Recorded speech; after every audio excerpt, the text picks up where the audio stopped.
Hi, so I'm here with Mark from the Good Shepherd Family Fitness Center, and he's going to talk a little bit about body fat percentage, and I'm actually going to get my body fat percentage tested today. So Mark, can you tell us a little bit about it and why we would do it?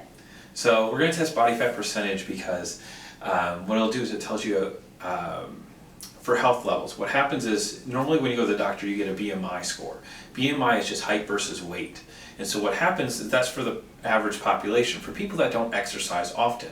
So when you exercise more often you have more lean muscle mass, so you weigh more. So it'll tell you you're overweight when you're really not overweight or unhealthy. So we always take a BMI score initially to tell you the healthy ranges for that, and that's 18.5 to 25. That's the healthy window for a BMI. And then we take body fat percentage. There's a lot more figures and things that go into body fat percentage, and there's age calculations. But body fat percentage is true to everyone themselves. So meaning the fact that if I weighed 190, 200, 210 pounds, I could still be at a healthy body fat percentage as long as I have the right amount of lean muscle to make that up. So it's more relevant to people that exercise on a regular basis. So if I'm going to start an exercise program, it would be neat for me to check my body fat percentage prior to the exercise program, and then maybe 3 months, 6 months, a year into an exercise program, seeing if I can improve my body fat percentage. Yes, for lean muscle mass, like when we talk about adding and making changes, the first couple weeks of a program, what you get are the body is how it's contracting. So think about neuromuscularly, meaning the fact that, okay, I'm using my chest muscle groups for a pec or a bench press, so a pec fly or bench press. What it's going to do is initially it's going to start recruiting more muscle fibers, so recruiting more fully. And then there starts to be the size changes. So that's why we don't recommend a body fat percentage test recheck until at least 6 weeks out, better if it's 3 months.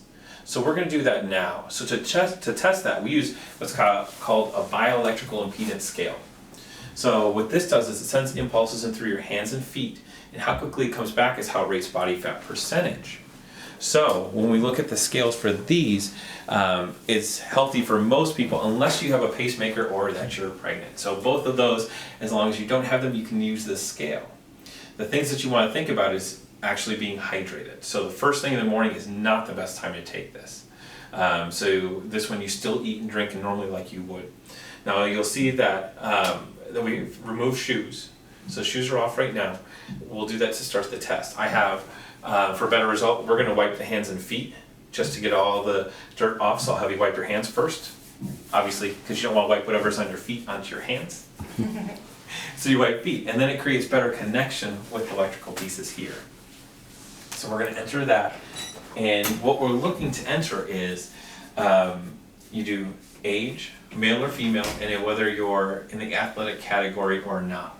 To be in the athletic category, you have to exercise at least 3 times per week for a minimum of 60 minutes.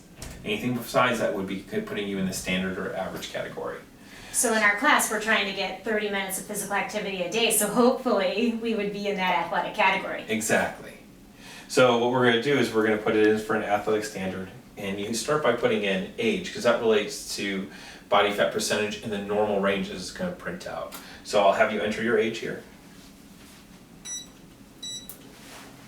And then what we'll do is we'll put in height next. No, So I'm 4'11", Mark. 4'11"? The tall, 4'11". That's good.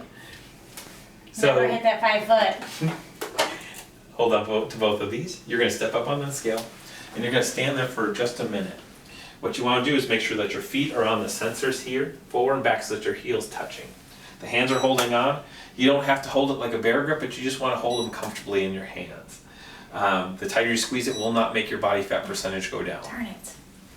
It's always out. It's going to go through 5 different scans. Each scan is saying, okay, we're going right side, left side, and that goes across to the body.